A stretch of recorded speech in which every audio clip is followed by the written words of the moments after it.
सनातनी अपने बच्चों को संस्कारी बनाएं, अपने बच्चों को कैसे परिवार को चलाना है ये सिखाएं, और जो विधर्मी हमारी बच्चियों को स्पेशली, चाहे वो देख रहे हैं लव जिहाद का शिकार हो, चाहे हमारी बच्चियों का किडनैप बहुत बड़ी संख्या में हो रहा है इस समय, हमारे बच्चे गायब हो रहे हैं, तो इन सब से हमें अपने बच्चों को भी बचाना है, रामायण गीता का ज्ञान उनको देना है, और मथुरा में मंदिर का निर्माण हो सके, सनातन बोर्ड का निर्माण हो सके, और सनातनियों को खेल भी खेलना है, तो सनातनी आपस में मिलजुल के आगे बढ़े। हम लोग SPL भी कर रहे हैं, इसी माध्यम से हम यही कहेंगे कि सनातनियों को एकजुट होना चाहिए, एक साथ होना चाहिए, एक साथ मिलकर आगे बढ़ना चाहिए।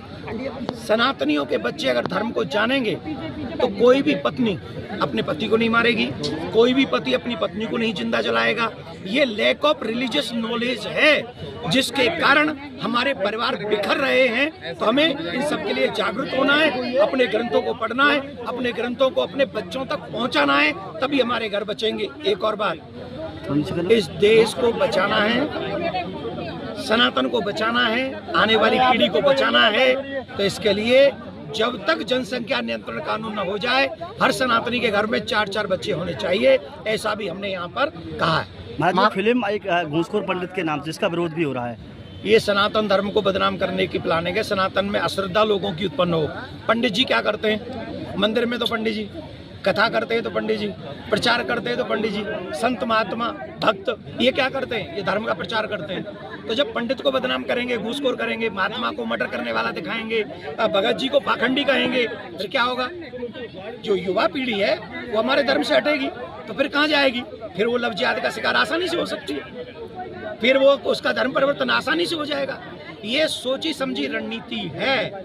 ऐसे लोगों को मैंने तो सुना है, ये जो फिल्म बनाई है वो पंडित ही है, जाति से निकालो, ऐसे लोगों का बहिष्कार करो जाति से, जो लोग सनातन को बदनाम करने का कुचक्र कर रहे हैं। देश को धर्म को बचाने का दायित्व प्रत्येक सनातनी का है। माता जी, UGC में जिस प्रकार विवाद चला, UGC में जातिवाद का बड़ा बोलबाला रहा, उस पर क्या कहेंगे? हम यहाँ किसी जाति के ऊपर बोल रहे थे क्या? हम तो यहाँ सब सनातनियों के लिए बोल रहे हैं, और यहाँ सब सनातनियों के लिए बोल रहे हैं। इसका मतलब क्या है? हमें वो कानून बनाने हैं जो सबको जोड़ के जाए, सनातनियों को नहीं। और सबसे पहला इस देश पे अधिकार सनातनियों का है। कोई भी कानून बने सनातनियों के हित में होना चाहिए, देश की सुरक्षा के लिए होना चाहिए, और ये देश आगे बढ़े जिसमें सनातनी बढ़ जाए। ऐसे कोई कानून इस देश में नहीं बनने चाहिए। धन्यवाद।